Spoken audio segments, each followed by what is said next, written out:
নতুন একটা ব্লগ নিয়ে চলে আসলাম। বাড়ি থেকে বেরিয়ে গেছিলাম অনেকটা দূরের আজকে মার্কেটে। ডেলি মার্কেট তো রোজই হয়, কিন্তু প্রত্যেক সপ্তাহে আমাদের এখানে করে বাজার বসে, মানে হাট, যেটা গ্রামগঞ্জের দিকে বসে, এটা আমাদের এখানে এখনও হয়। তো আজ ছিল সোমবার, তো এখানে ছিল আমার যাদের ওখানে হাট। তো এখন শীতকাল, প্রত্যেকটা দোকানে আমলকি পাওয়া যায়, আর আমলা দিয়ে এখানে বানানো হয় আচার। তো আমিও বানাই, কিছুটা আমলকিও নেবো ভেবেছি, কিন্তু তারপর ভাবলাম না, নেবো না। তারপর ভাবলাম পুরো বাজারটা যখন এসছি তোমাদের ঘুরে দেখাই। আর আমার কাজ ছিল হসপিটালে, তো হসপিটালের বাইরে বেরিয়ে তোমাদের ভাবলাম দেখো, এটা আমাদের সরকারি হসপিটালের গেটটা, এখান থেকে পুরো বাজার শুরু।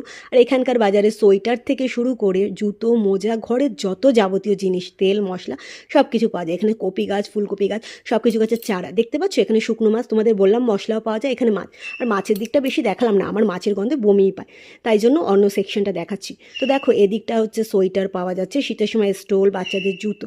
আর শাক দেখে নেবো না, এটা হতে পারে। এই শাকটা কে কে খাও, এটা বলো কী শাক, আমি আর বললাম না। তো পালং শাক নিয়ে এসেছি সাথে করে, আর এখানে ছিল শসা, ছোট ছোট নতুন আলু, এগুলো সব কিছু নিয়ে আসলাম। তারপর বাড়ি এসে দেখি এক দেওর এসছে, তার জন্য চা বানালাম। ভালো লাগলে লাইক করো।